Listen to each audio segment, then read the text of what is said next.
vice-presidente do Grupo Brasileiro de Materiais Dentários e é pesquisador no nível 1D do CNPq. Professor Rafael, a gente agradece muito o senhor ter aceitado o nosso convite, pois a gente admira muito e estamos ansiosos para aprender com o senhor.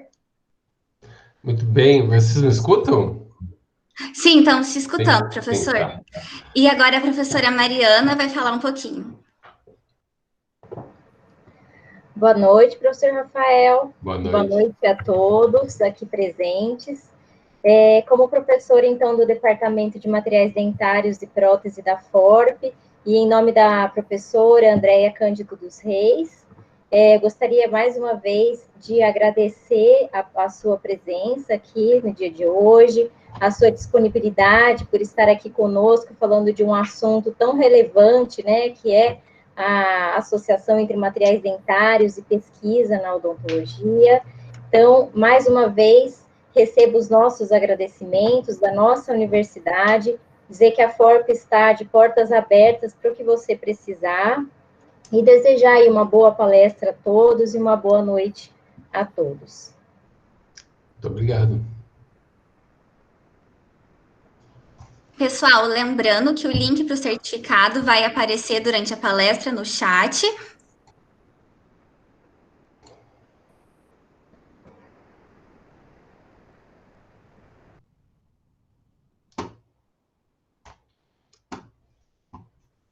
Professor Rafael, a hora que o senhor quiser iniciar, tá. pode sentir à vontade. Não estava claro para mim. Aí, nisso, se o senhor quiser esperar mais um pouquinho, pode ficar à vontade. Não, faça o que vocês quiserem. Querem que comece, eu posso começar. Querem que espere, eu espero. A gente já recebeu algumas perguntinhas na caixa do Instagram, e também as pessoas que tiverem qualquer dúvida podem ir falando no chat que eu vou passando para o professor. Aproveitem a oportunidade, porque é uma oportunidade única da gente aprender com o professor Rafael. Muita gratidão. Se vocês quiserem colocar perguntas no chat ao longo da fala, se a Juliana quiser recolher elas e também trazer elas ao longo do que eu vou falando, para mim tanto faz. Se quiser deixar um espaço final só para perguntas, também funciona para mim. Se vocês quiserem. Combinado, professor. Eu entendo que esse grupo ele é formado por alunos principalmente de graduação, mas também de pós-graduação. É isso? Isso, professor. Aí ele é formado, né, pelos grupos da universidade, né, dos alunos de graduação, e também tem eu da pós-graduação, né, que eu estou no mestrado em reabilitação oral, e também temos as professoras Mariana Valente e a professora Andréia Reis como coordenadoras. Bacana, bacana. Eu já estive 2 vezes em Ribeirão Preto. A cidade é legal, a FORP é uma faculdade muito legal, um campus ali, né? O campus em si ele é muito bacana, né? Não só o prédio da odontologia, que eu acho legal, mas o campus em si ele é muito legal. É uma cidade muito calor, né? Você imagina que seja quente aí, né? O Brasil inteiro sofrendo com a onda de calor e a gente aqui com frio. Então, tava 15 graus hoje. Mas eu posso começar então, se vocês quiserem? Pode começar a hora que o senhor preferir, professor. Beleza, são 7h05 já. Quando veio o convite para falar, a ideia era falar sobre pesquisa em materiais dentários, entendendo que algumas pessoas estariam iniciando numa caminhada como essa, outras já teriam um pouquinho mais de experiência, também, enfim, professores orientadores também poderiam participar, mas, e mesmo que o tema seja materiais dentários, a fala em si não vai ser sobre materiais, vai ser sobre pesquisa que envolve materiais e ela se aplica a várias outras áreas. Então, qualquer área, enfim, que estiver porventura participando, quiser fazer algum tipo de pergunta, não tem problema. Porque a ideia é que seja uma fala que desperte algumas reflexões. Eu tenho feito isso ultimamente, até porque do momento que eu comecei a usar um pouco mais o Instagram e divulgar um pouco mais em alguns conteúdos, passa a acontecer um pouco mais de convites para atividades como essa. E montar uma aula, por exemplo, sempre, com slides, é muito mais trabalhoso. Mas também eu fiz uma reflexão do tipo, será que a gente não está ficando muito preso aos slides? A gente pensa uma aula, tem uma aula para dar, ou um conteúdo para ministrar, e eu penso no PowerPoint. Será que eu não fico um pouquinho preso demais naquilo? Então, o que eu tenho feito é um roteiro, normalmente, com alguns pontos-chave, que Eles podem variar, trazer um ponto ou outro, alguma coisa que eu lembro, e foi isso que eu preparei para hoje. Então, fica mais no estilo de live mesmo, como teve uma pergunta do Renan aqui, um comentário dele. Então, o que eu preparei, assim, alguns pontos. O que é fazer pesquisa, mas eu não vou dizer o que é, eu vou tentar despertar a ideia de saber o que é em vocês. O que materiais estudo, o que outras áreas estudam, já que eu vou fazer pesquisa. Eu preciso conhecer minimamente a área que eu vou atuar, para até eu gostar do que eu estiver fazendo, né? Como que eu vou iniciar essa busca, então, por um grupo, um orientador, uma equipe, como que eu vou me integrar, preparar um projeto de pesquisa inicial, um protocolo de pesquisa, porque em algum momento eu vou desenvolver um trabalho que, a princípio, eu sou o principal investigador, principal investigadora. Depois falar um pouquinho, rapidamente, na verdade, sobre como eu vou apresentar os achados disso, e aí depois terminar com umas dicas de pesquisa de forma geral, beleza? Eu acho que quem está iniciando, ou quem está já no grupo, por exemplo, quem faz parte da FORP sabe da importância de pesquisa e sabe como tem pesquisa sendo realizada na instituição. Então, de alguma forma, vai estar exposto ou exposta a isso em algum momento. Mas será que a gente entende a importância disso para o desenvolvimento da odontologia de forma geral? Então, a maioria das pessoas que fazem odontologia, elas vão atuar em clínica odontológica, trabalhar como dentista. Aqueles que não vão desistir de odontologia, que também acontece, eles vão atuar na maior parte como clínicos.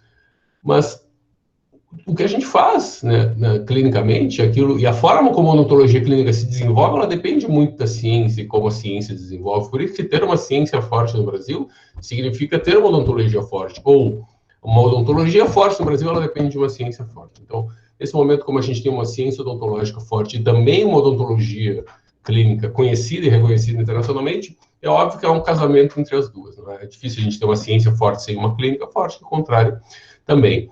Mas se eu quero iniciar a fazer pesquisa, ou penso iniciar, de repente, algo me despertou o interesse, a sugestão é que a gente vá atrás de algum tipo de informação, e hoje é tão fácil obter essas informações, é fácil a gente achar conteúdos, achar algum texto para ler, online, achar um comentário.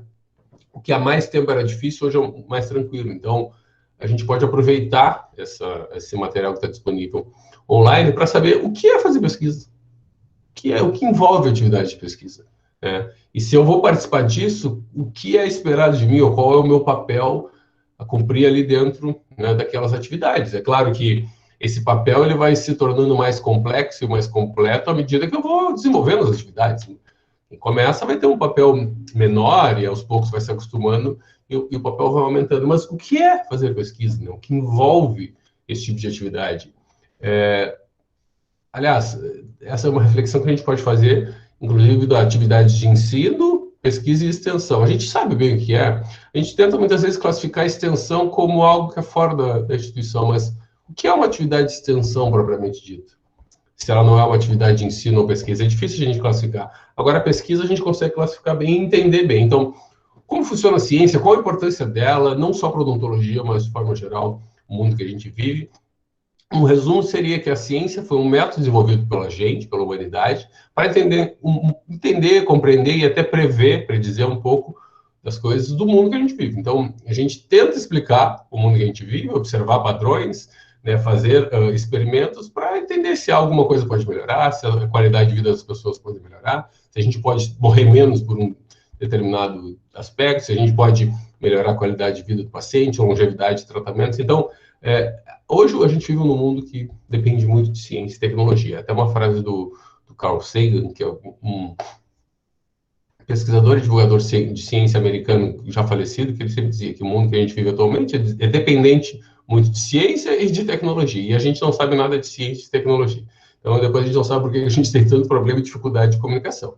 Na verdade, o mundo que a gente vive hoje depende muito disso. Então, mesmo que seja uma participação temporária minha, eu vou ter um papel a cumprir ali dentro. Saber o que eu tenho que fazer, o que é esperado de mim, no sentido não do que o meu orientador e orientadora espera que eu faça, no sentido não de que isso precisa ser publicado ou não, mas de forma geral, né? O processo ele envolve o quê e como eu posso contribuir para que ele tenha continuidade.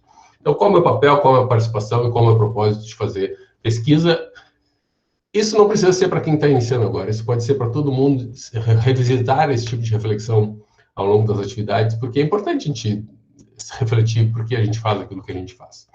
Eu vou deixar alguns links aqui no chat de alguns posts de Instagram que eu já fiz sobre alguns aspectos, caso alguém não tenha visto, caso alguém tenha interesse.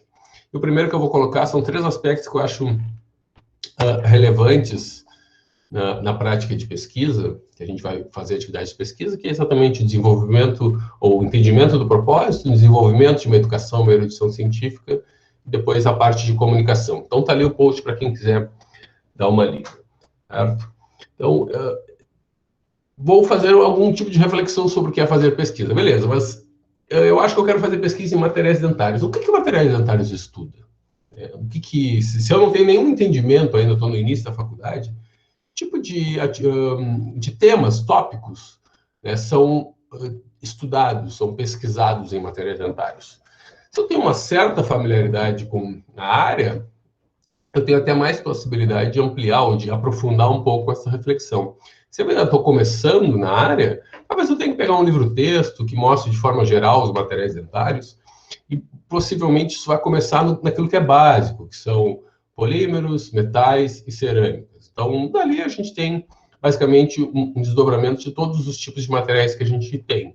Ou são polímeros, ou são metais, ou são cerâmicos, ou compósitos, que aí vai misturar um ou mais desses componentes. Então, isso é o básico, certo? Mas de que forma eles são utilizados em odontologia? Qual a importância deles?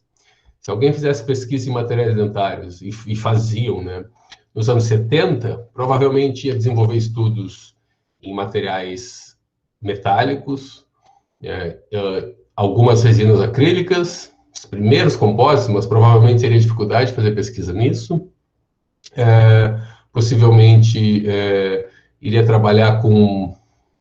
acho que mais essa área assim mesmo, metal, alguns cimentos, mas cimentos bem iniciais, cimentos à base d'água, cimentos de silicato, cimentos de fosfato de zinco. Então, esses materiais seriam aquilo que seria estudado na época. Se a gente for comparar com o que a gente faz hoje, a gente tem uma pesquisa e uma ciência e uma prática de materiais dentários mais embasada, ainda muito embasada em metais, mas os metais não naquela aplicação clássica que a gente imaginava, qualquer coisa que ia para a boca, ela acabava sendo metálica para durar mais, né? Então, o próprio material restaurador que a gente tinha predominante de uso e de longevidade era o amálgama. E hoje ainda se discute, né, um pouco do amálgama em função de ser um material muito duradouro.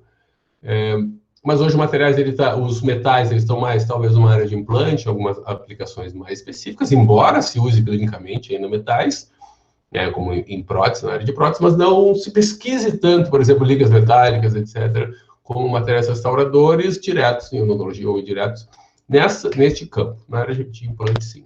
A gente ainda tem um vasto uso de polímeros, muito vasto, até porque talvez sejam eles os que permitiram o desenvolvimento, né, das cerâmicas, em função da gente precisar dos polímeros ainda para que as cerâmicas possam ser aplicadas em muitas situações.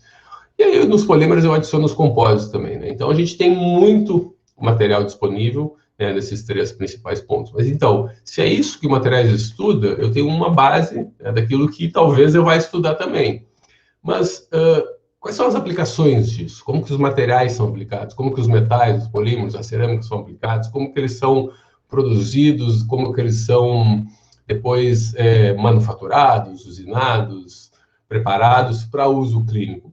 Isso dá um geral, né, da área de materiais dentários e das suas aplicações. Não que a gente precise saber detalhes, mas a gente se familiariza de forma geral com todas as classes de materiais e seus usos na odontologia. Pois bem, e aí, que testes normalmente são feitos desses materiais? De que forma eles são investigados? É claro que a gente está falando também de pesquisa clínica, né? Mas clinicamente, quais são as dúvidas, quais são os tipos de estudo que materiais dentários são aplicados? E se a gente for dar uma olhada de forma geral, materiais dentários é uma das áreas, disciplinas, especialidades, não sei como vocês chamam aí, que ela é uma das mais transversais das outras áreas, porque a gente tem aplicação de polímeros, metais, cerâmicas em muitas outras áreas. Não que as outras áreas sejam embasadas apenas em materiais, eu diria que a dentística e a prótese, elas são muito embasadas em materiais, mas outras áreas também acabam tendo interfaces e nichos de pesquisa e investigação. Recentemente, a gente publicou um estudo que era o desenvolvimento de um hidrogel com algumas partículas a tentativa de ser um material que futuramente pudesse ser utilizado em processos de regeneração óssea, por exemplo. Então, teria uma interface com cirurgia, com implantes, não precisa necessariamente materiais dentários ser propriedades de materiais, aqueles testes básicos que a gente acha super chatos nas primeiras aulas de materiais, mas talvez a gente não perceba que aquilo é só um início de uma área que seja muito maior às vezes. Além disso, como é que funciona as aulas de materiais? Que temas são abordados? Como os congressos funcionam? O que são apresentados? Quem são as pessoas que pesquisam ali? Que tipo de trabalho é apresentado? Como são essas apresentações? Isso é um introdutório para quem está iniciando a fazer pesquisa e pensa em fazer. Porque isso vai ter uma ideia, vamos dizer que tu esteja na dúvida de entrar no mestrado e atuar numa área de materiais dentários ou uma área correlata. Isso vai te dar uma ideia do que tu vai desenvolver ao longo dos próximos 2 anos, 3 anos, 4 anos, que tipo de atividades, que tipo de pessoas, que tipo de congressos. Então, é uma forma de a gente tentar uma familiarização antes de, vamos dizer assim, colocar a mão na massa na pesquisa. Mas também pode ser feito ao longo do tempo. Você não precisa perder 6, 7 meses desenvolvendo essas reflexões, lendo muitos livros para começar. Mas não deixem de fazer também essa análise da área de forma geral. Quando a gente compreende melhor ou compreende um cenário maior, a gente tem mais facilidade de tentar mostrar, situar aquilo que a gente está estudando, aquilo que a gente está investigando, problema de pesquisa, dentro de uma área maior, dentro da odontologia, né? Então, trabalho com odontologia restauradora. O que é isso? O que é a odontologia restauradora? Quais são os principais desafios atuais dessa área? Como materiais dentários podem ajudar? Então, eu acho que é uma área bastante transversal e a gente não precisa pensar só em polímero, cerâmica, etc. A gente pode pensar em suas aplicações. Hoje, por exemplo, uma área de harmonização orofacial, por exemplo. Sempre existem materiais sendo aplicados, sempre existem substâncias, etc., que, de certa forma, quem tem um pouco de familiaridade com pesquisa de materiais dentários vai ter um pouco mais de facilidade, inclusive para entender de que forma aquilo é testado, avaliado e investigado. Pois bem, então, vamos dizer que isso é um processo que está em andamento na cabeça de vocês, né? O que é fazer pesquisa, o que materiais estuda, mas vocês querem iniciar de alguma forma. E aí, normalmente, isso começa ou respondendo a um edital de uma chamada de bolsa, de seleção de alunos, ou batendo na porta de um professor, e aí usando uma expressão que não precisa ser literalmente chegando na sala dele, pode ser mandando e-mail, pode ser mandando uma mensagem no WhatsApp. Se for uma mensagem do WhatsApp, manda durante o dia, não final de semana nem à noite, né? Eu, por exemplo, não dou muita bola, porque, na verdade, provavelmente eu nem leia, nem veja, mas alguns podem não gostar. E eu ainda, por exemplo, trabalho muito com e-mail. Então, se vocês conseguirem saber como o orientador e a orientadora de vocês funciona melhor, como ele é mais responsivo, usem aquele e-mail. Então, se é e-mail, se é mensagem no WhatsApp, mas misturar esse tipo de comunicação, às vezes, é difícil, tá? Mas aí, então, vocês vão ter, em algum momento, vão abordar alguém, né? Nem que seja um colega, você está fazendo um trabalho lá, o que é isso? Eu acho que se vocês tiverem interesse e fizerem esse passo, e derem esse passo de procurar um professor, uma professora, para começar a desenvolver atividades, eu acho que seria legal saber com o que essa pessoa trabalha, né? É materiais dentários, é prótese, odontologia restauradora, mas que tipo de estudo se desenvolve, né? Ou essa pessoa orienta, o grupo que ela trabalha desenvolve, né? Em que temáticas? Adesivos, mas dentro de adesivos a gente pode ter estudos clínicos, a gente pode ter estudos de desenvolvimento de novos adesivos, a gente pode ter estudos de avaliação de adesivos, né, comercialmente disponíveis, a gente pode ter estudos mais de morfologia da união, estudos mais de testes mecânicos, estudos mais de processos químicos e biológicos associados à adesão. Então, o tema não é adesivo, aliás, o tema geral é adesivo, mas às vezes a pessoa pode desenvolver trabalhos de uma área mais específica. Aquilo interessa a vocês? Então, tentar ao máximo combinar o desejo que vocês têm de fazer pesquisa com as áreas que vocês acham que vão gostar de fazer. Às vezes não dá para saber de antemão, mas às vezes é preciso testar para participar e, olha, acho que eu poderia ser uma área um pouquinho diferente. Mas leiam os trabalhos dos orientadores e orientadoras de vocês, procurem o Lattes, o que essas pessoas fizeram, principalmente mais recentemente, quem são as últimas pessoas que eles orientaram, iniciação científica, TCC, especialização, mestrado, doutorado, últimos artigos publicados, pós-doutorandos que trabalham lá, e, de repente, até conversem com essas pessoas, né, antes de falar com o professor.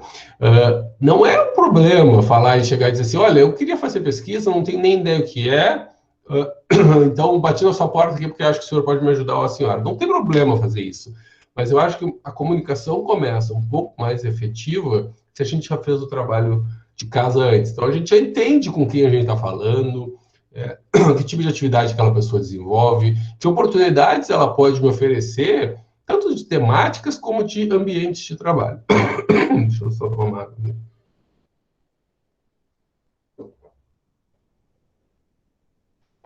De preferência, conversando até com as pessoas que trabalham com ela antes. Né? Uma das coisas que eu acho legal da gente lembrar sempre, como professor, aluno, como dentista, como paciente, é que a gente vai tratar sempre com pessoas. E sendo pessoas, as pessoas são muito diferentes, elas têm particularidades. Se a gente entender um pouco mais isso, ou pelo menos se mantiver aberto um pouco mais isso, a gente já começa as relações que a gente vai desenvolver de uma forma um pouco mais segura e sólida. Então, as pessoas têm suas particularidades, os laboratórios e grupos de pesquisa têm suas particularidades características, os grupos que se associam. Normalmente, a associação se dá por similaridades, né? Não necessariamente de características físicas ou de personalidade, mas por interesses. Então, o que o grupo está desenvolvendo, de que forma esse trabalho se desenvolve, quanto tempo demora, é fácil entrar, é difícil sair, são trabalhos que vão me exigir o quê, quanto do meu tempo, como eu posso contribuir neste momento. Eu tenho tempo para participar de atividades de pesquisa, eu consigo, né, estar presente na faculdade, no laboratório. Agora a gente está falando de uma coisa que é meio que abstrata, né? Ninguém mais está presente nos laboratórios, mas a gente vai voltar a fazer isso. Então, tentar abordar essa pessoa, esse grupo, conhecendo um pouco mais, sabendo um pouco mais daquilo, porque vai ajudar, inclusive, na comunicação. Essa primeira conversa, por exemplo, já se pode oferecer 3, 4 oportunidades diferentes de cooperação. Se a gente já souber, a gente já está vamos dizer assim, com o raciocínio mais evoluído sobre aquilo que talvez nos interesse mais. Né? Então, uma das coisas que eu acho que a gente tem muita dificuldade, como pesquisador de qualquer área, é saber os tipos de estudo que a gente desenvolve. A gente normalmente sabe aqueles que a gente já desenvolveu ou a gente já viu alguém fazendo. Por quê? Porque a gente não dá bola para a metodologia do científico. Nem na faculdade, nem na pós-graduação. E aí a gente aluno, aluna, professor, orientador, a gente meio que não valoriza aquele momento ali que vamos dizer assim, as bases para a pesquisa. Porque a gente, na verdade, a gente não valoriza muito as bases. Na faculdade, a gente não valoriza a fisiologia, talvez um pouco de anatomia, histologia, a gente meio que escanteia, psicologia é coisa que... E aí eu estou falando de forma geral, não estou dizendo que vocês são assim, que a forma é assim, mas de forma geral é como a gente vê. E aí, na pesquisa, a gente negligencia um pouco a parte da metodologia científica, vê lá no início, lê aquilo, mas como falta familiaridade, acaba esquecendo. E uma coisa que é muito importante, no meu modo de ver, são os diferentes tipos de estudo. Né? Que estudos aquele grupo desenvolve?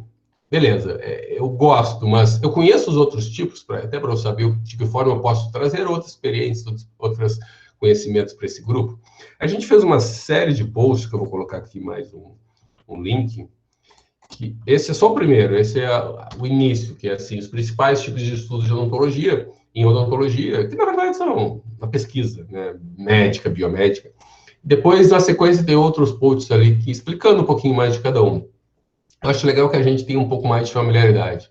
Às vezes, não precisa nem desenvolver um estudo epidemiológico, mas conversa com quem desenvolve para ver como eles pensam o problema de pesquisa, o que eles dão ênfase, né? E trazer essas experiências, esses conhecimentos para a área de materiais vai ajudar, assim como as experiências que a gente tem na área de materiais podem ajudar essas outras pessoas. Então, eu acho que um estudo inicial ou ao longo do tempo sobre tipos de estudo vai ajudar todo mundo que está desenvolvendo atividades de pesquisa. Muito bem. Então, nesse momento, a gente já fez uma reflexão, ou pelo menos entendeu que seria legal de como fazer ciência, o que é pesquisa em materiais dentários, o que ela envolve, talvez já tenha até entrado em contato com um professor ou uma professora para me orientar. será que eu já tenho que ter um projeto de pesquisa na semana que vem? Eu já tenho que saber operar vários equipamentos? Na minha concepção, pode ser que isso aconteça, mas eu acho que se os passos forem dados ao longo do tempo, melhor. Então, muitas vezes acontece a gente receber aqui em Pelotas algum discente, um programa de pós-graduação, por exemplo, do Brasil, querendo fazer uma metodologia, a pessoa fica uma semana em Pelotas para fazer sua tese. E aí, às vezes, não sabe nem operar o equipamento, ou são vários equipamentos que têm que ser operados ao mesmo tempo. Aí tem que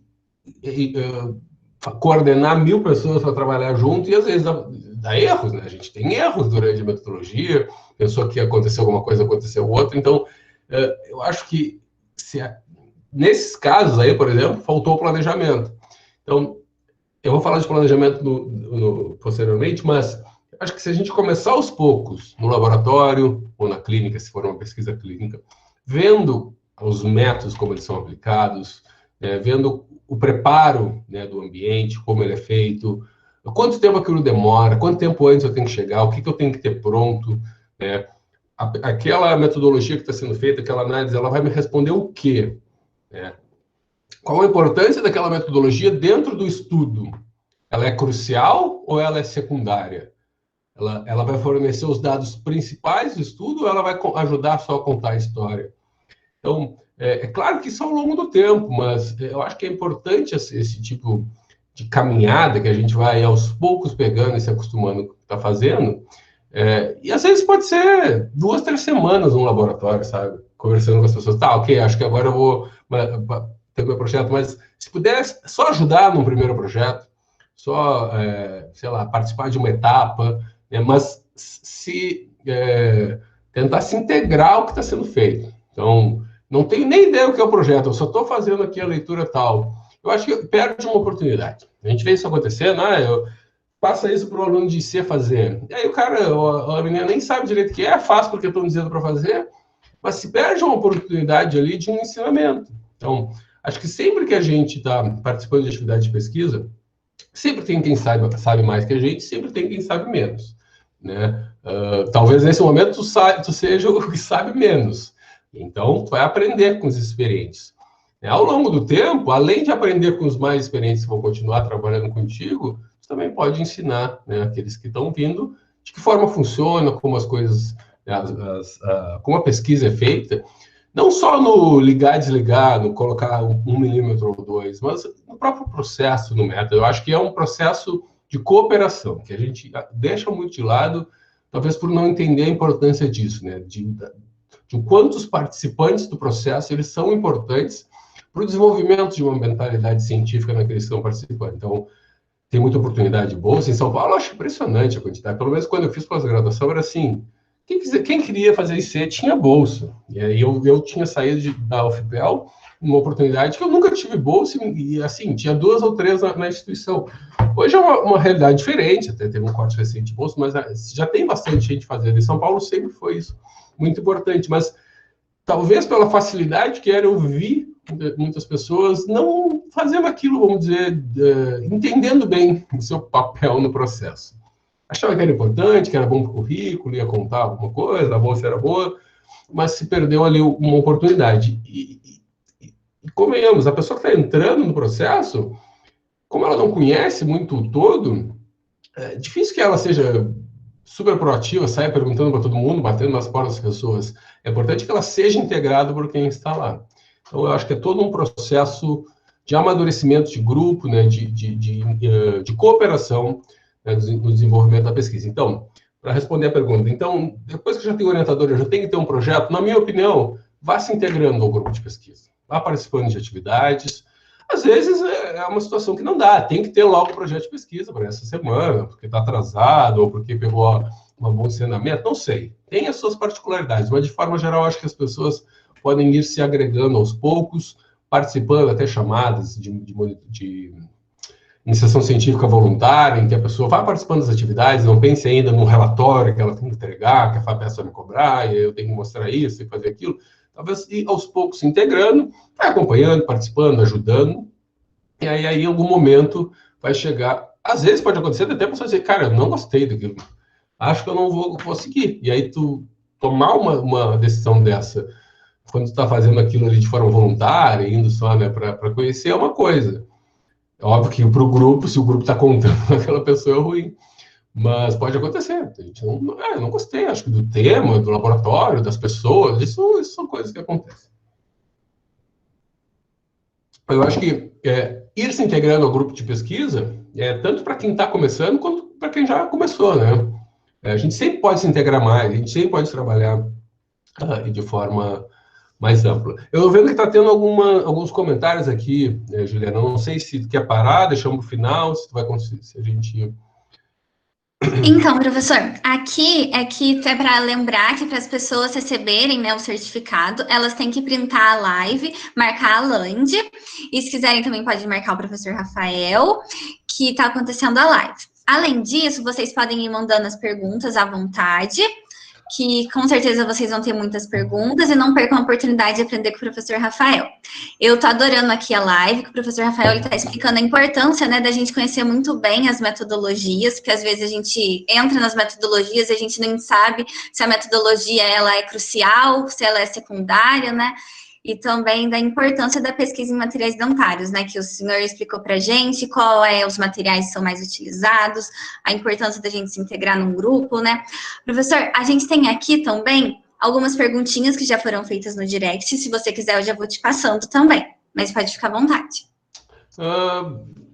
Acho que podemos deixar para o final, então, que aí ficamos fazer uma rodada só de perguntas lá no final. Combinado, professor. Tá bem? Mas gostei que já fez um bom resumo ali, né? Então, você está preparando a ata da reunião. Isso é bom alguém que faça a coordenação dessas etapas. Para que fique assim, não crie ansiedade. Isso é tudo um processo, aos poucos. Nossa, eu quero começar a pesquisa, estou aqui na minha primeira oportunidade, aqui vendo alguma coisa, o cara já me falou que eu tenho que fazer 1000 reflexões, dar 1000 passos. Isso vamos dizer assim, é um desenvolvimento. Qual a importância vai ser, ou quanto pesquisa vai ser importante na tua vida? Vai ser uma iniciação de 1 ano e nunca mais? Vai ser mestrado e eu vou dar aula e esquecer isso? Vai ser doutorado e depois eu vou para o meu consultório? Eu vou ser docente, vou orientar, ou não vou orientar pesquisa, ou eu vou orientar isso direto? Dependendo do quanto a pesquisa for importante, você vai se aprofundar mais, vai se familiarizar mais e vai refletir mais, ou deve refletir mais, sobre esses aspectos. Mas vamos dizer, então, que num cenário ideal, a pessoa se integrou ao grupo de pesquisa e já está na hora do fulano ter o seu projeto. Né? Agora, acho que ela consegue até pensar uma ideia de pesquisa, ou ao dar uma temática geral, ela consegue pensar em como abordar aquilo, porque aí é outra coisa que acontece muitas vezes.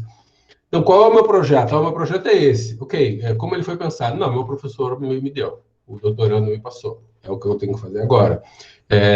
Ok, não tem problema ter sido dessa forma, mas se puder, de alguma forma, contar teu feedback, já que ele vai ser o teu projeto, ótimo, vai ser uma ideia, uma situação melhor.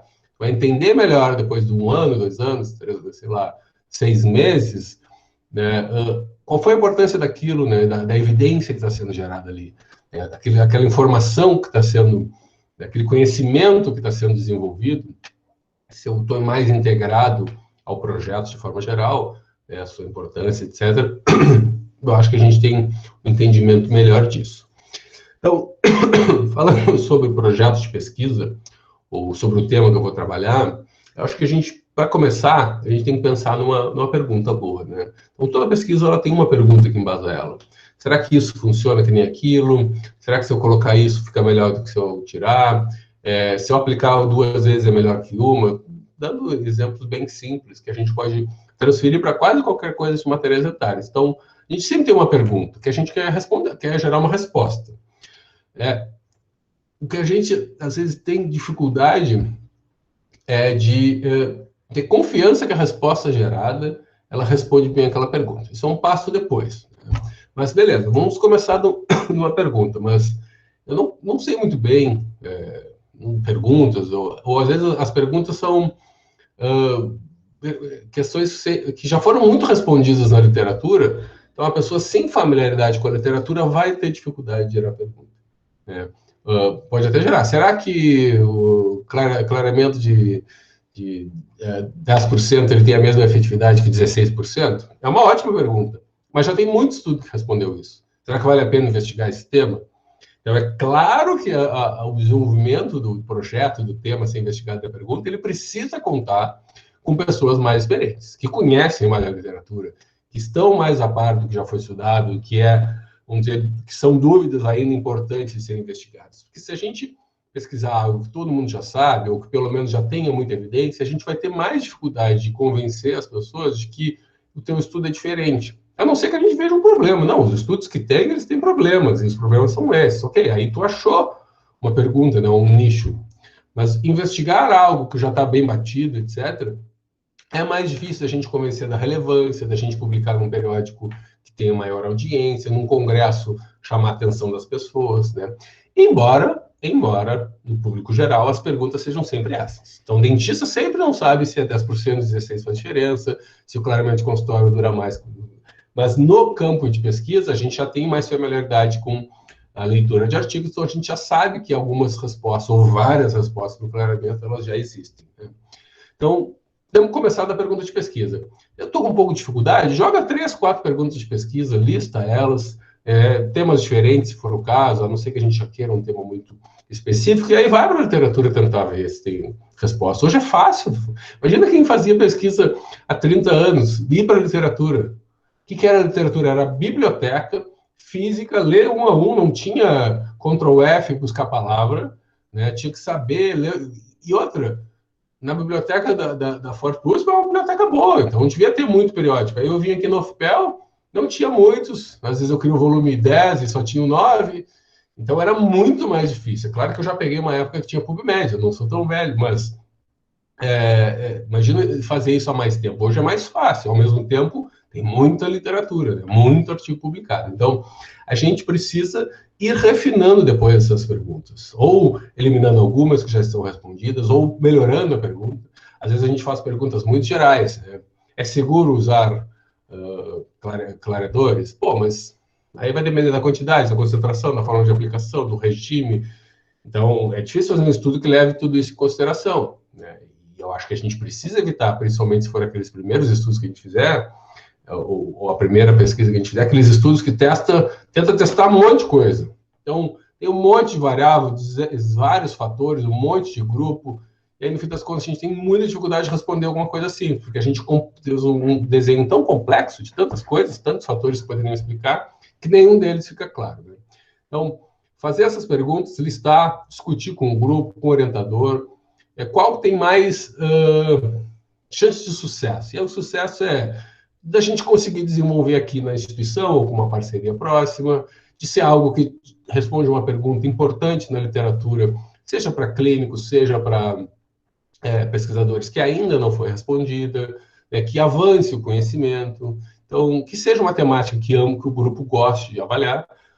Tem perguntas que podem ser boas, mas a gente não quer investigar, porque é um tipo de estudo que eu não quero desenvolver, ou uma temática que eu não tenho muito interesse. Então, é um processo também de desenvolvimento do projeto de pesquisa que eu acho muito importante a participação dos discentes, embora seja difícil. Por exemplo, num semestre letivo, cheio de aula, cheio de prova, daqui a pouco está passando o tempo, bom, tem que ter um projeto. Aí aparece um projeto lá, com pouca participação, às vezes, de quem vai executar.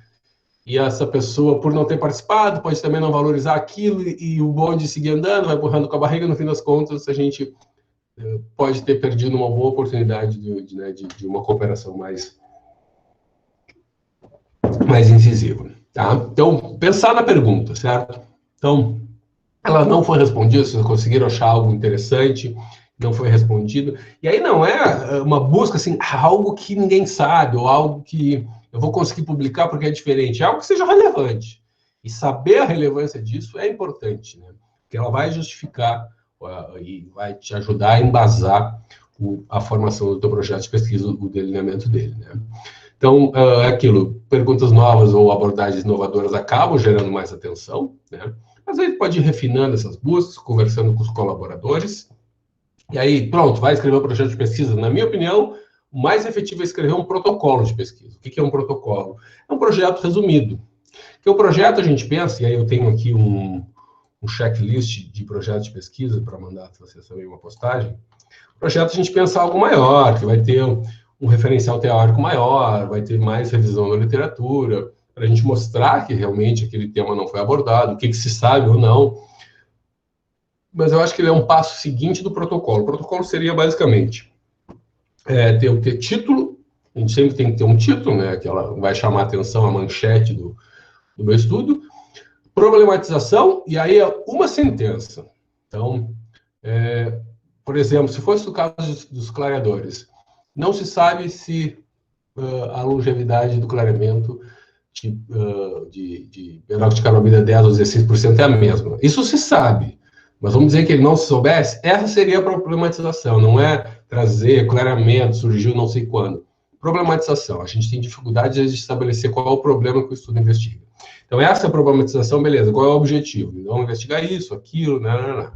Eu vejo que as pessoas também confundem o objetivo com variáveis respostas. O objetivo é avaliar a microdureza, a resistência de união, isso são variáveis respostas. Isso são desfechos que vão te prover dados quanti ou qualitativos que vão te ajudar a definir qual é a resposta para aquela pergunta. Mas isso não é o objetivo. O objetivo é responder aquela pergunta. Então, isso é importante. Se eu tiver uma hipótese, eu já coloco também. Então, título, problema, objetivo, hipótese.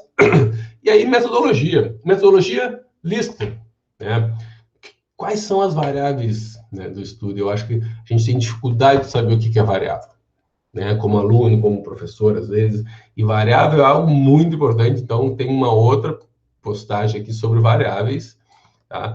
Eu preciso chamar a atenção que ler os posts do Instagram não vão esgotar nenhum dos assuntos, né? A gente precisa ir atrás de outros pontos, mas variável é muito importante. E é evitar aquela quantidade enorme de variáveis no estudo, sejam preditoras ou sejam variáveis de desfecho, só porque quanto mais, melhor. Pensa o que realmente vai te ajudar a responder aquela pergunta. Certo? Então, um material que vai ter uma aplicação clínica, de que forma esse material é desafiado clinicamente? Então, vamos pensar assim, resina composta. Eu vou testar sorção e solubilidade. Mas a solubilidade, as resinas se dissolvem de forma comumente na boca, a ponto disso ser algo muito importante no meu estudo. Não, mas eu quero avaliar a absorção de pigmentos. Ok, ótimo. Aí não é exatamente sorção e solubilidade, é a absorção de pigmentos. Então, procurar ver o quanto aquilo é relevante, né, de resposta clínica relevante. Então, vou avaliar a resistência à compressão de resinas compostas. Todas elas têm uma resistência à compressão similar. Não é um teste que tem um poder discriminatório grande para resinas compostas. Então, procurar talvez ser um outro teste, de forma esses materiais falham na boca. Na metodologia, além das variáveis, é muito importante estimar o tamanho da amostra, algo que eu acho que também se negligencia muito. Então, hoje é mais comum tu ver um cálculo amostral, mas em materiais é menos comum. A gente, mas a maioria faz 5, a maioria faz 3, todo mundo faz 10. Ok, mas será que a gente não pode desenvolver um entendimento um pouco melhor do quanto é necessário para estimar a quantidade de recursos necessários, para ter um mínimo de confiança, né, dentro da variabilidade que aquele teste te dá, de que os dados não têm uma distribuição muito desigual? Então, mas eu vejo que o pessoal usa o equipamento tal e ele tem uma variabilidade pequena, mas o teu equipamento é igual, é a mesma marca, o mesmo fabricante, ele está regulado, ele está calibrado. Então, às vezes, a gente faz testes que são super variáveis, e aí, no fim das contas, a gente não consegue, porque o número de espécies que a gente testou é pequeno, não consegue responder muita coisa, porque o teste tinha uma variabilidade alta. Então, tentar estimar isso, né, com cálculo, no mínimo uma estimativa, com base em dados, e não só com a maioria usa 5, a maioria usa 3. Uma opção é usar o que a ISO usa, mas a ISO não tem a finalidade de testar novos materiais, de investigar materiais. É mais se segue o padrão ou não estabelecido ali. Mas é uma das formas da gente nos ajudar, né, um pouquinho de padronização de metodologia para todo mundo, ou para a maioria das pessoas fazerem pelo menos um parecido. Né? E resultados antecipados. Eu vou falar de novo porque eu acabei falando muito. Né? Título, problematização, objetivo, hipótese, se tiver, metodologia. E hipótese é uma coisa que ajuda. As pessoas chegam lá no final, qual é a hipótese do estudo para colocar no artigo? Mas tinha algo que embasou o estudo. Imaginava alguma coisa acontecer, né? Então, metodologia listando variáveis de preditoras, variáveis de desfecho, Preditoras é assim, se, por exemplo, vou testar 3 resinas compostas. De desfecho, e delas eu vou testar microdureza, resistente em união. Então, o que vai predizer o resultado? O que vai ser o desfecho. E resultados antecipados. Uma página de Word é suficiente, no máximo 2, exagerando.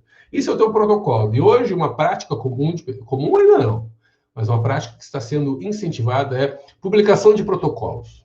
Tu usa um repositório online, publica o protocolo de estudo. Eu registrei antes de apresentar os resultados, lá 6 meses antes, que eu ia testar isso. E olha, eu estou apresentando os resultados disso. Para evitar que eu liste 20 coisas que eu vou fazer, e na hora essa aqui não deu legal, tira essa. Essa aqui não deu muito bom, tira essa outra. A dureza não ficou legal. Quem sabe, ao invés de 10, reporta só o N igual a 5.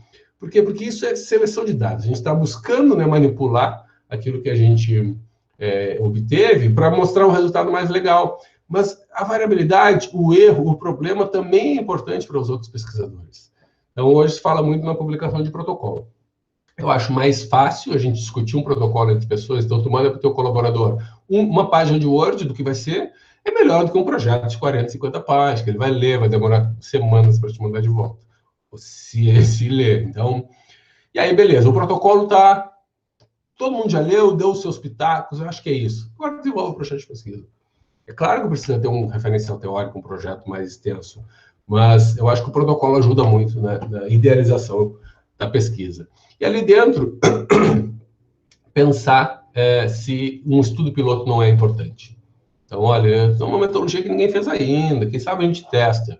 O estudo piloto ele serve exatamente para ver as possibilidades de erro, para talvez estimar quantas amostras vão ser necessárias com base na variabilidade, para ver quanto tempo dura, quanto tempo demora, eu preciso de quanto tempo no laboratório, eu tenho esse tempo depois, eu vou ter que marcar um equipamento e ficar 6 meses com ele, será que é possível isso? Então, o estudo piloto ajuda nisso também. E uma das coisas que aí, vou dizer que é algo mais ao longo do tempo, é entender que tipo de viés essa minha pesquisa ela está suscetível a apresentar. Eu fiz também um post sobre viés, tá? Viés em pesquisa. A gente não tem ideia, às vezes, quando está iniciando, de quanto a gente pode influenciar os achados da pesquisa. Tá? Então, acho que a gente não sabe, a gente não consegue dizer os viés que estão ali, possivelmente ali presentes, sem conhecê-los. Se eu não conheço, eu não consigo dizer se está acontecendo ou não. Então, conhecer os viés, eu acho uma parte importante da pesquisa, e cada vez se fale mais viés. Vamos ver os principais, os mais comuns, a gente já consegue evitar, talvez. Tá? Já são 10 para as 8, então, o próximo ponto era que eu estava pensando o seguinte, pensei no estudo e agora desenvolvi. É claro que existe ali uma necessidade de um rigor metodológico, etc., que não vai dar para a gente falar sobre tudo isso. Mas vamos dizer que eu consegui desenvolver bem com a ajuda do pessoal, a metodologia deu certo, o que não deu certo a gente conseguiu contornar. E agora é o momento que eu vou fazer meu TCC, escrever meu TCC, meu relatório de bolsa, minha dissertação, minha tese, ou vou apresentar num congresso. Tá? Eu acho que é importante pensar o seguinte, que história o teu artigo está contando? E aí tu volta lá na pergunta que tu fez. Então, que pergunta eu fiz? Que resposta eu achava que ia dar? Deu a resposta? Então, você já está mais ou menos ciente do que tu vai ter que contar. Não deu a resposta, tem uma oportunidade para tentar explicar por que tu esperava uma coisa e vinha outra. Porque talvez outras pessoas, quem vai te avaliar, a banca, o revisor do artigo, também esperasse um resultado diferente. E aí, quais são os destaques do estudo que eu fiz? Fiz 20 metodologias, mas quais as principais para eu descrever a resposta que o estudo gerou, aquela pergunta? Então, olhar isso, eu fiz até uma postagem também sobre como contar uma boa história, é uma sugestão. Listar alguns tópicos, né, do teu estudo, serão principalmente resultados, às vezes pode ser um destaque metodológico, algo novo que vocês fizeram, desenvolver uma metodologia, uma forma de análise, que também pode ser um destaque. Aí listar ali 3, 4, 5, tentar hierarquizar eles, colocar quais são os principais antes, né? E esses principais eles vão ter mais ênfase na história que tu vai contar. Porque, no fim das contas, é uma história. O avaliador no congresso chega para te ouvir 5 minutos, o que tu tem que contar para ele é uma história legal de 5 minutos que ele considera relevante e que, se ele tiver algum tipo de questionamento sobre a metodologia, isso esteja embasado. Mas eu vejo muita gente perdendo tempo na introdução, contando uma introdução muito longa. Quem está avaliando ali, tanto no artigo, mas o artigo, ok, um pouco mais, né? Mais espaço para isso, mas quem está te avaliando no congresso conhece já o tema. Então, vai direto ao ponto, problematiza, e aí coloca o teu objetivo e descreve a metodologia de forma simples, sucinta. Pergunta se a pessoa tem familiaridade, quer que explique mais detalhadamente, ou se pode seguir adiante, porque o que é o principal na hora de contar a história? São os teus achados, são os resultados. Isso é o principal, é onde a gente tem que ter mais tempo. Então, se a gente tem 5 minutos no congresso, no mínimo 2,5, 2, 3, são de resultados. Não é metodologia, não é introdução, não é objetivo. Então, e no artigo é a mesma coisa, o que é mais importante são os resultados. Então, eu acho que, inclusive, na hora de redigir, eu não começo a introdução, discussão, etc. Eu escrevo a metodologia, porque aí eu recapitulo o que foi feito e vou para os resultados. E aí ali eu invisto bastante tempo em como apresentar, de que forma gráfica, que tipo de gráfico, as tabelas, né? E uma coisa que eu acho importante é os colaboradores contribuírem nisso. Não tá bom assim. Porque às vezes vem já um artigo com introdução, metodologia, resultados, para eu revisar. Eu digo, olha, vamos voltar para o básico, esquece a introdução agora, vamos metodologia e resultado, que é aquilo que vai ser o mais importante nesse momento para a gente contar a história. Então, ver esses destaques, né? Que são os principais pontos, e esses vão ser, talvez, os destaques também na história que tu conta. Como eu vou apresentar esses dados, quais são as virtudes e as limitações daquilo que eu fiz, eu preciso saber, e minimamente apresentar isso, né?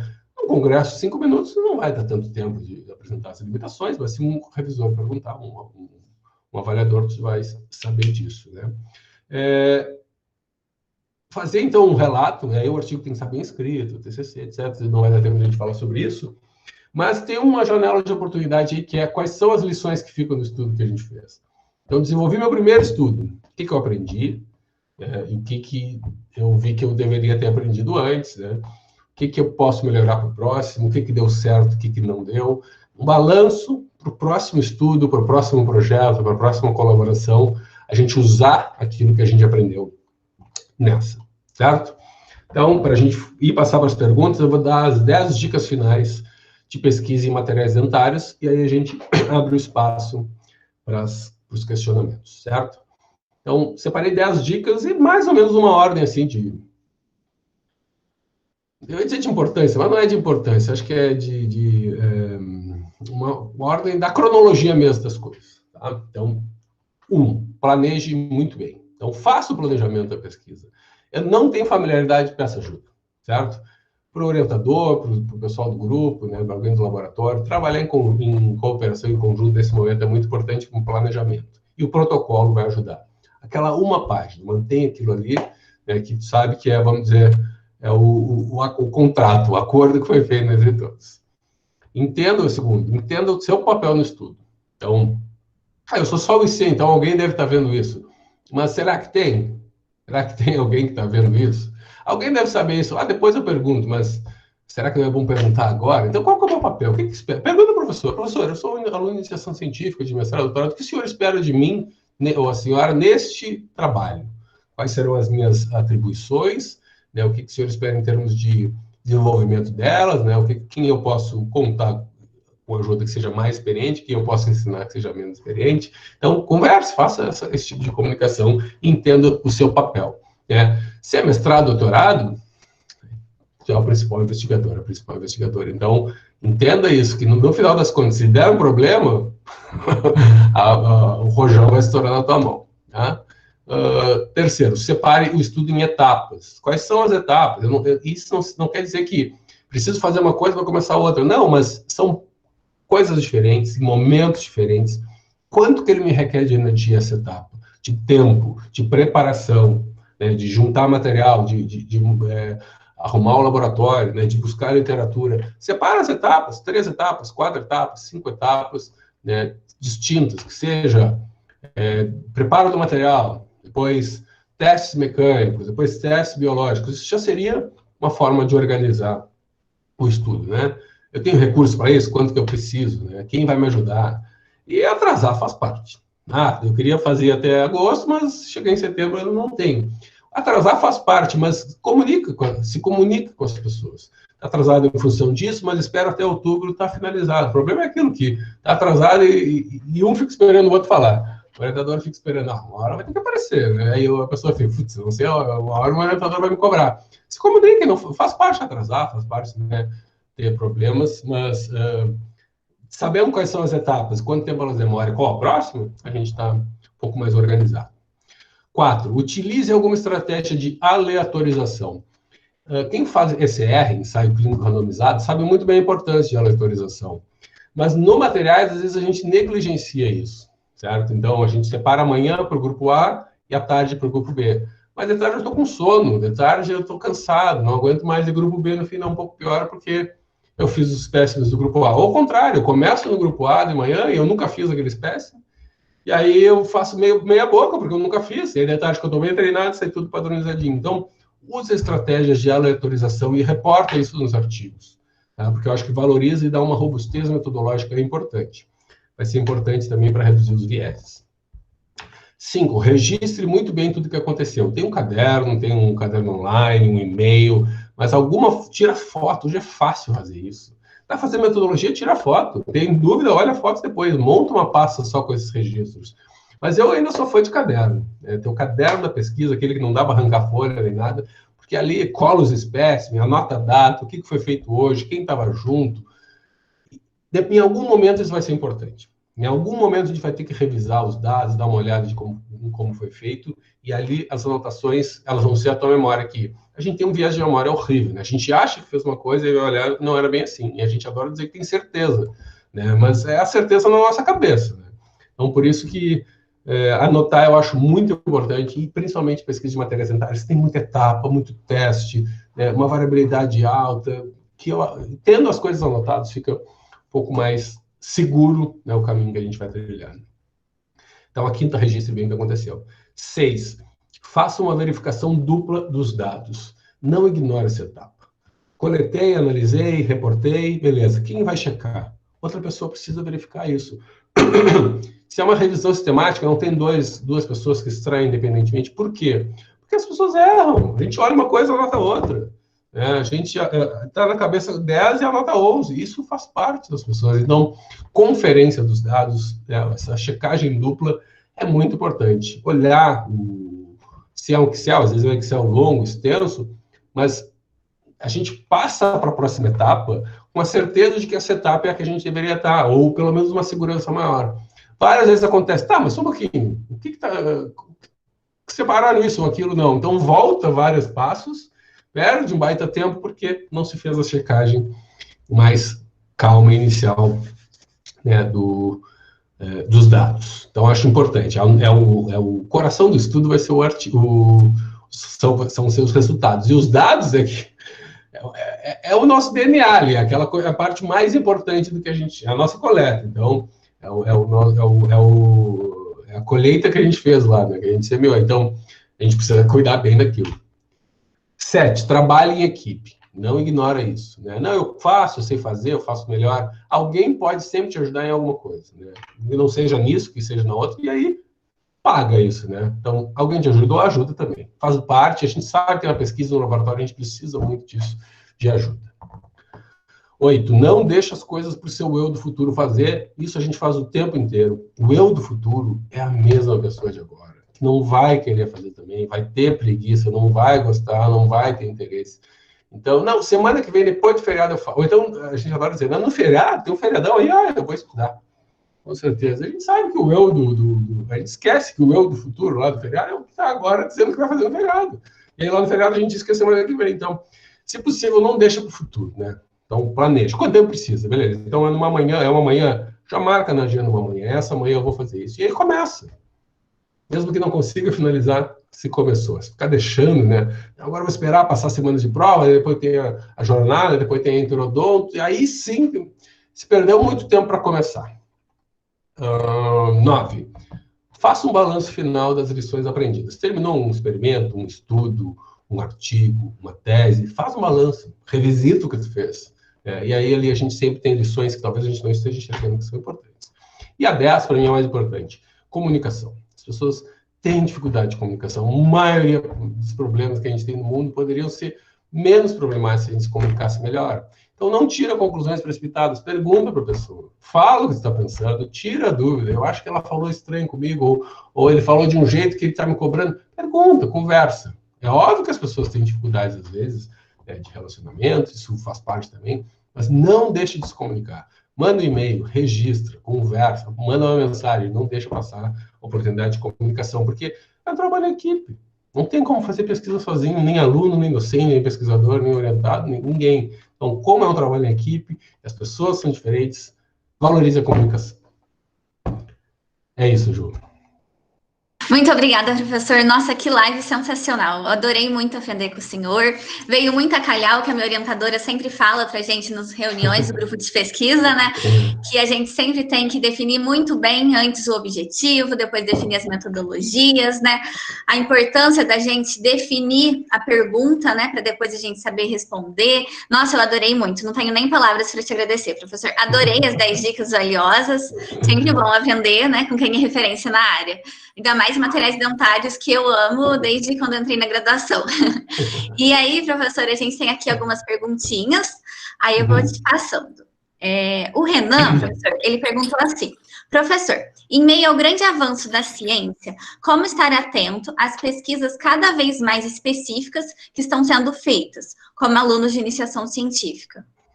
É uma ótima pergunta, porque é muito difícil. Tem muita coisa publicada, né? A gente já vive, no momento, a gente vive de uma forma que tem muita interação, né? Muito estímulo. Então, eu estou aqui, tem alguém mandando mensagem no direct, 5 mensagens no WhatsApp. Eu, por exemplo, não uso nada de notificação no meu celular, porque aquilo me deixa louco. Então, é complicado. Primeiro, ao assumir uma atividade, quanto tempo aquilo vai me tomar? Eu não posso embarcar em todas, eu preciso aprender a dizer alguns não. Não é fácil, mas é algo que a gente precisa aprender. Agora, para se manter atualizado, o que as pessoas têm feito é cada vez especificar mais, em um nicho. Não, eu sei sobre adesivos universais aplicados à dentina, né? É o que eu pesquiso e a minha vida vai ser dedicada a isso. Eu acho que, para desenvolvimento de uma carreira em ciência, quanto menos específico a gente for, melhor. Aí deixa eu explicar um pouco melhor. Eu tenho que fazer pesquisa específica, eu tenho que dominar um tema, mas eu tenho que estar atento a outros. Então, eu mantenho a minha atenção a um nicho específico, né, e o meu foco, o desenvolvimento de trabalhos, mas eu olho práticas, meios, iniciativas de outras áreas. Eu não preciso conhecer a ciência e a literatura de cabo a rabo de outras áreas, mas eu fico atento àquilo que eu posso incorporar na minha. Difícil.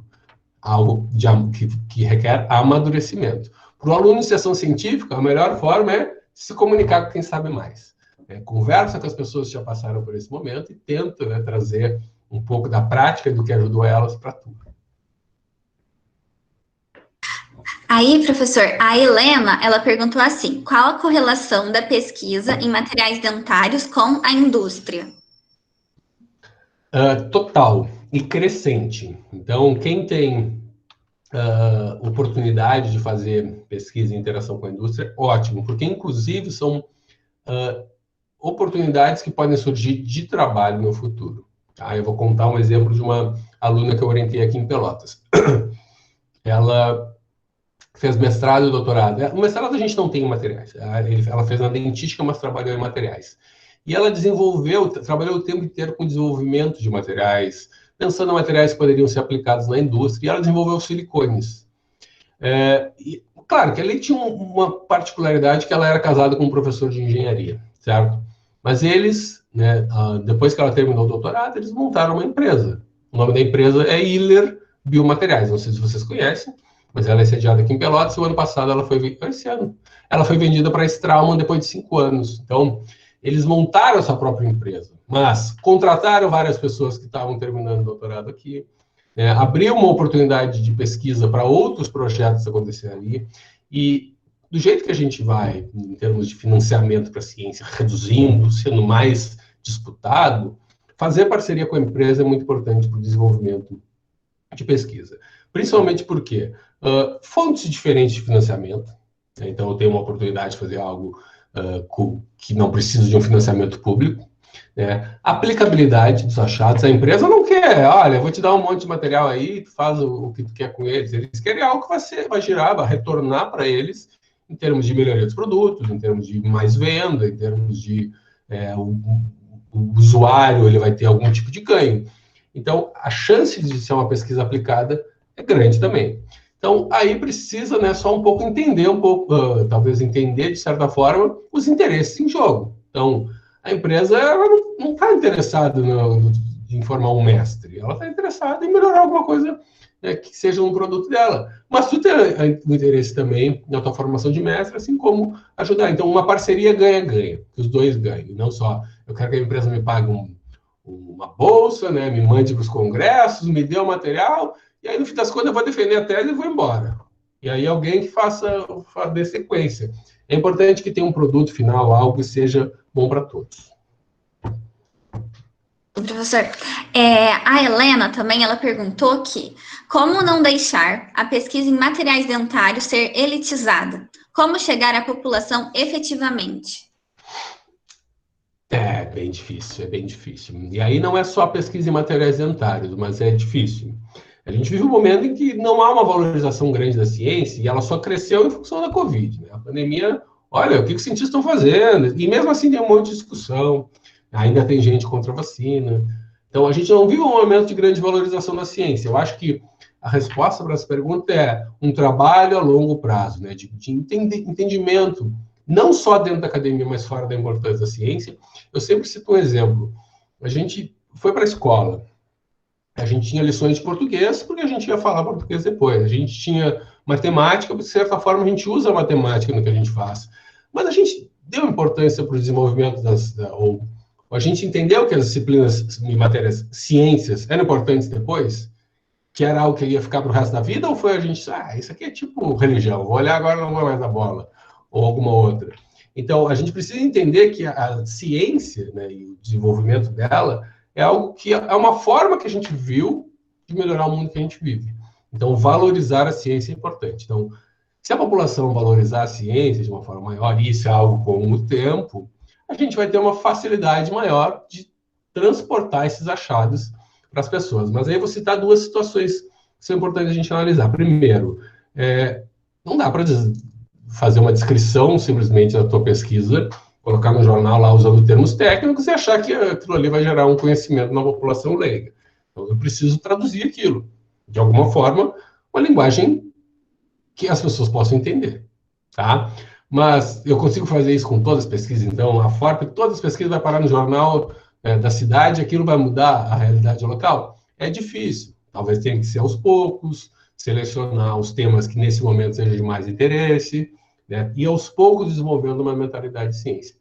E o segundo que é importante é que não é só uma comunicação com o paciente, o usuário final, tal, é a translação. Tem outras pessoas, e pesquisadores e dentistas que precisam fazer o meio de campo entre o que se desenvolve na academia de ciência e a aplicação dele para as pessoas no final. Então, a gente faz uma pesquisa de materiais, desenvolve uma nova resina, beleza. Joguei lá, publiquei lá dentro da Matias. Agora, pessoal, indústrias que usem, né, dentistas que leiam. Então, o conhecimento está aí para quem quer. Mas a gente faz isso com outras coisas. A gente compra uma revista que diz lá, emagreça em 7 dias e não vai ler. Né, como a dieta tal em 7 dias e não vai ler os artigos que tem sobre nutrição. Então, se a gente que tem uma certa maturidade ou valoriza a ciência não faz, a gente não pode esperar que as pessoas façam. Então, a gente precisa também trabalhar nesse meio campo. Professor, nossa, que explicação maravilhosa. Professor, a Lívia, ela falou assim: boa noite, professor, aula excelente.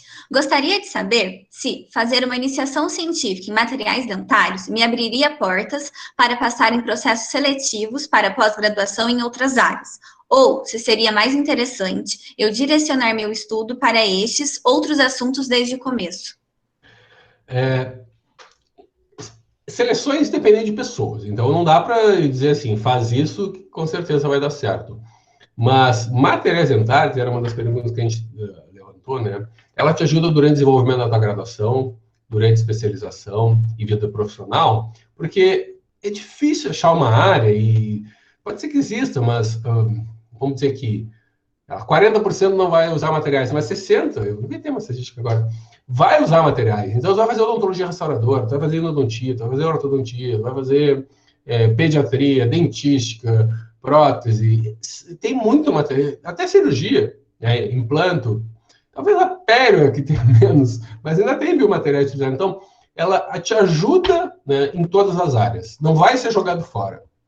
Só que eu acho que vai ser importante, no momento da seleção, inclusive na hora de aplicar, vamos dizer, o que a gente entendeu, aprendeu sobre materiais, contextualizar de que forma que eu aprendi de materiais me ajuda agora uma especialização em endodontia. Que conhecimento eu posso trazer? Que práticas eu posso trazer? E aí isso vai te ajudar nos argumentos de que ter feito materiais é importante.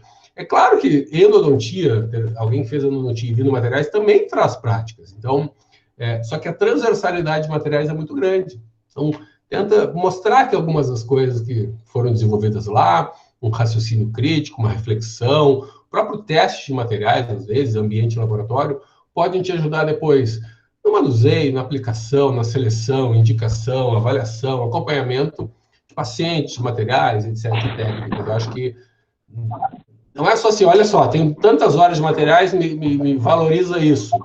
Acho que vai depender do processo, mas se puder contextualizar melhor como aquilo te preparou para esse momento agora, para a área que está entrando, vai ganhar mais.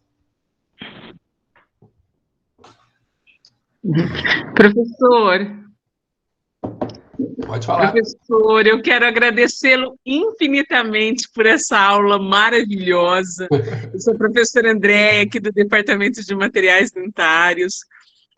Nossa, foi sensacional sua aula, sua resposta foi incrível agora, para a aluna que perguntou sobre o processo seletivo, que o processo seletivo depende de pessoas, mas a gente levanta uma bandeira aqui, assim, na reabilitação oral, né? E a gente diz que a reabilitação oral é tudo, né? Sim. Porque a extração de uma raiz residual é a reabilitação oral. Então, a gente levanta a bandeira aqui sem materiais, técnicas e diagnóstico, a gente não consegue fazer nenhuma área da odontologia. Então, não adianta saber o diagnóstico, não adianta não saber a técnica ou os materiais. Então, a gente faz uma tríade, como aquela da cárie, lembra que precisa do hospedeiro, do substrato e da bactéria. Então, a sua resposta foi maravilhosa, no sentido de que depende de pessoas, mas a gente levanta essa bandeira, porque se desprezar um dos 3 conhecimentos é muito difícil.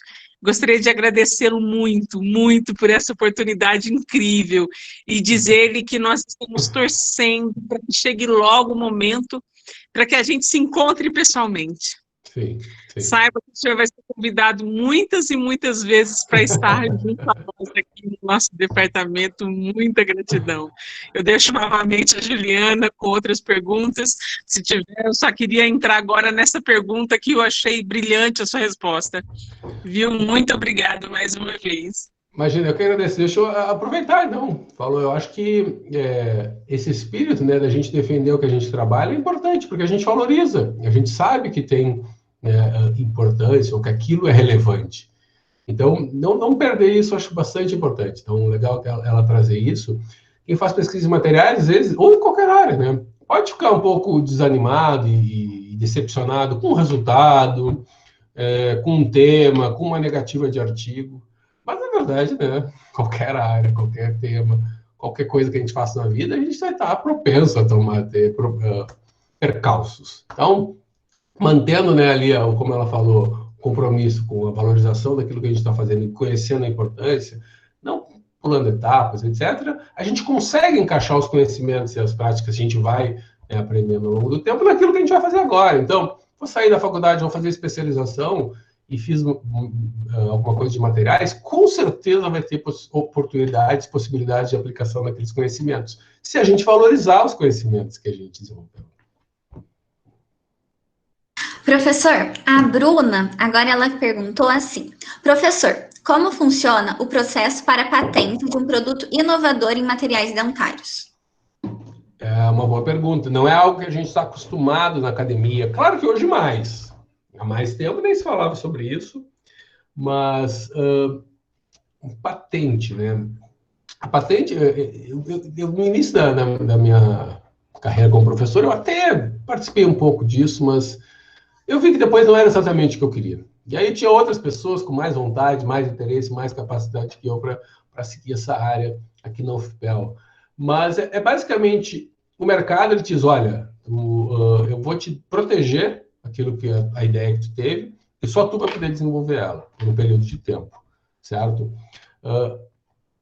Essa proteção é importante para que se gere um produto com base naquilo que tu desenvolveu, tu tenha capacidade, né, de desenvolver aquilo que foi planejado. Fazer patente como currículo não serve para nada. É uma ideia que fica protegida, que ninguém pode usar e ninguém vai, então, aplicar depois.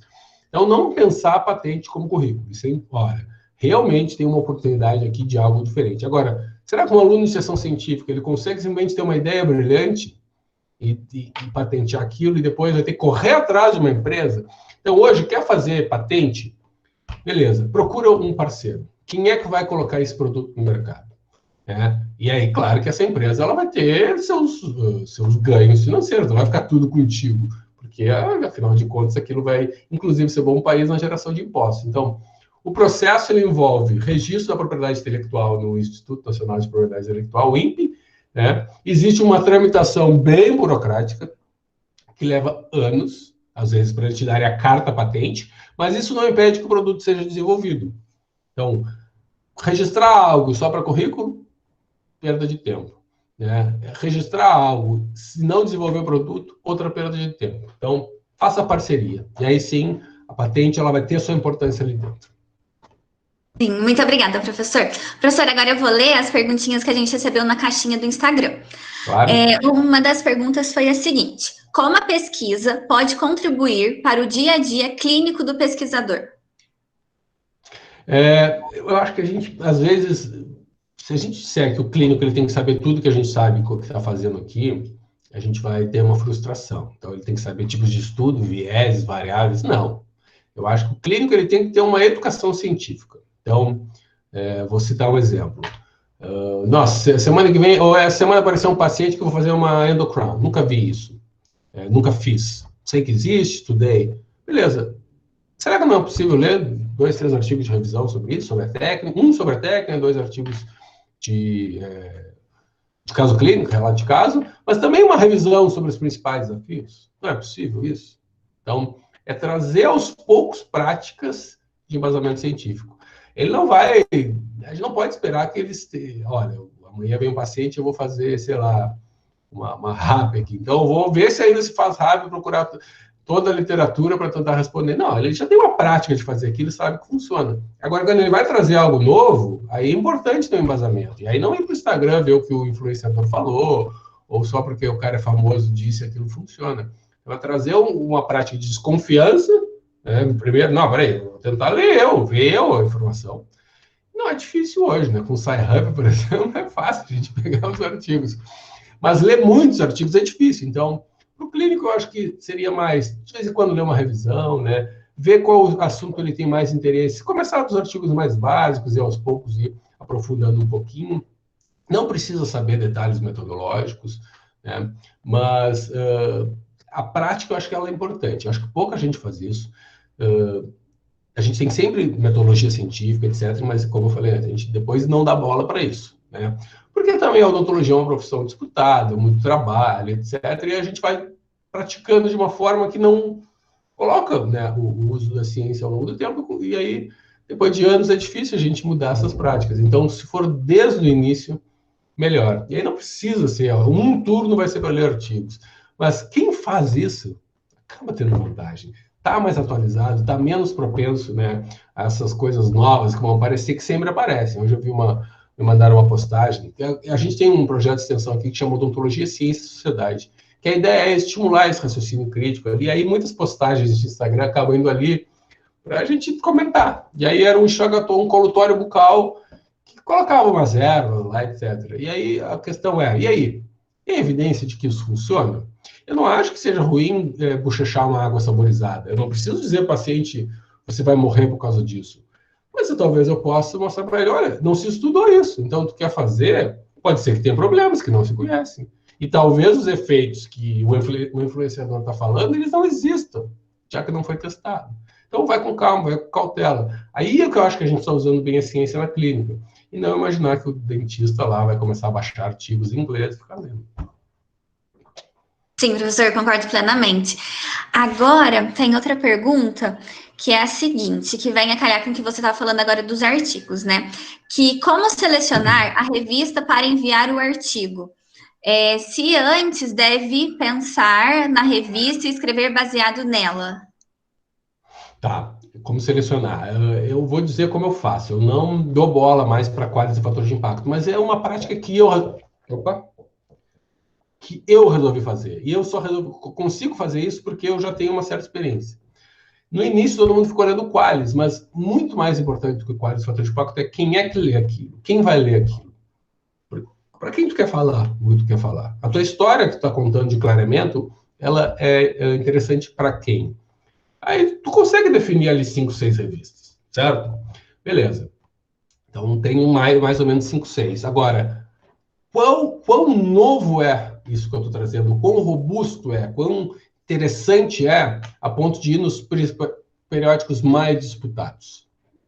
Aí que a gente define, olha, isso aqui é interessante para esse público-alvo e ele tem uma relevância média. Então, eu baixo um pouquinho, eu não tento só na operativa, ou só na Dinoftense, na JPR, só porque, vai que passa. Eu acho isso uma baita perda de tempo. Hoje em dia, tu pode deixar a tua desinformação desatualizada e até um pouco assim, tem 2, 3 negativas e aquele artigo começa a ser visto por várias pessoas. Mas esse artigo tá ruim, tá fraco, não era para cá. Eu acho que não vale a pena para a carreira do pesquisador, da pesquisadora. Mas o artigo ele tem que estar bem escrito, independente para onde ele vai, certo? Agora, a segunda pergunta. Se eu já escrevo para a revista, eu não escrevo para a revista normalmente, mas se eu já defini enquanto eu estou escrevendo, eu vou lá olhar mais ou menos. Claro que a gente que já está mais acostumado já sabe mais ou menos como é o artigo daquela revista. Se o grupo já definiu, em termos de inovação e de público-alvo, que a revista é tal, olha como são os artigos lá, e aí sim, já escreve daquela forma. Porque as revistas às vezes têm uma seção de relevância clínica diferente da outra, a conclusão não pode ser um capítulo separado, tem que ser no final da discussão, a metodologia tem que ser, não sei, com subtítulos ou não, tem um tamanho máximo de texto, então vai ajudar. Eu não acho que seja um erro não fazer assim, mas eu acho que já ajuda. Professor, eu adorei, é o que a minha orientadora ela sempre fala, que antes da gente escrever, a gente tem que definir muito bem o público-alvo, né? Que foi o que o senhor agora falou bastante. Professor, agora a última pergunta, que vem a calhar com o que você falou, né? Como selecionar o número de corpos de prova por grupo? Que vem a calhar naquela questão que o senhor falou, né? Que sim, as pessoas geralmente estão acostumadas a 3, 5, 10 corpos de prova, né? E geralmente nem aleatorizam em materiais dentários. Sim. Uma das formas é fazer um cálculo amostral. Eu tenho tentado fazer sempre. Mas eu tenho vários desfechos. Então, tenho vários desfechos, por exemplo, dureza, microtração, reflexão. Vou fazer um cálculo para cada. Se tu tiver um desfecho principal, faz pelo menos o principal, o cálculo amostral. Tá? Se tu não tiver um desfecho principal, aí talvez tu tenha que fazer um para cada. Esse cálculo amostral, tu vai fazer um cálculo matemático, em que tu usa um programa de estatística, ou às vezes um site na internet que te ajuda, e tu coloca informações ali originadas em outros estudos. Então, alguém já testou essa resina, a rugosidade dessa resina, qual foi a variabilidade? E aí tu coloca lá um médio, desvio padrão. Aí precisa um pouquinho mais de familiaridade com o método, aí vai precisar de ajuda de alguém que já fez.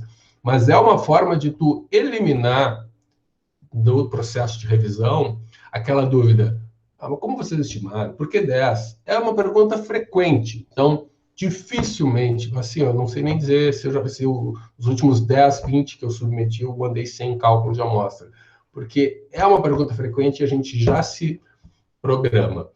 Uma alternativa é, não fiz cálculo amostral, faz uma análise do poder do teste estatístico, reporta lá. Os revisores gostam disso, eles querem isso, infelizmente tem coisas que a gente não consegue contornar. Então não deixa de ter ou a estimativa ou o poder do teste, se estimativa do tamanho da amostra para poder teste, porque isso vai ser muito provavelmente questionado, principalmente se precisar submeter a um periódico internacional. Muito obrigada, professor. Eu adorei aprender com o senhor e tenho certeza que todos que estavam aqui com a gente. É uma grande honra para nós da Lande receber o senhor, né? Que é tão referência na área de materiais dentários e que a gente admira muito. Mais uma vez, gostaria de te agradecer. Foi uma grande honra. Muito obrigada. Imagina, eu que agradeço vocês. Para mim, a pandemia tem sido legal. Essas oportunidades assim são interessantes. Falar com outras pessoas, né? E até às vezes tipo, falar alguma coisa da experiência que a gente tem já, por já ter passado algumas coisas que dificilmente conseguiria compartilhar se não fosse assim. Imagina ir para Ribeirão Preto, depois ir para Belém, depois ir para, não sei, Teresina. São locais, por exemplo, recentemente eu acabei falando, mas em casa. Então, são práticas muito legais que ficam, acho, na pandemia. E para mim também uma das práticas é sair um pouco do slide, falar um pouco mais, montar roteiro. Eu acho que tem sido mais interessante e me toma menos trabalho, porque se eu tivesse que montar um PowerPoint de 50 slides para cada uma dessas falas, eu ia ter que selecionar algumas. Então, para mim tem sido uma super experiência. Obrigado pelo convite, a ti, Juliana, aos professores e a todo mundo que esteve aqui. Muito obrigada, professor. E para a gente foi uma grande honra. E eu adorei a forma que o senhor abordou com a gente, né, de bate-papo, porque todo mundo às vezes está acostumado, né, por slides, e dessa forma foi maravilhosa, porque foi um bate-papo e a gente aprendeu muito dessa forma. Foi inovador. Muito obrigada. Imagina. Até a próxima. Até a próxima. E a gente espera ainda encontrar o senhor na FORP, como a professora Andréia e a professora Mariana falaram, pois a gente admira bastante. E agora, pessoal, eu agradeço a presença de todos, do professor Rafael, que vocês todos tenham um excelente final de noite, e não esqueçam de clicar no link do certificado e marcar a Lande professor Rafael. Muito obrigada e até a próxima. Até mais.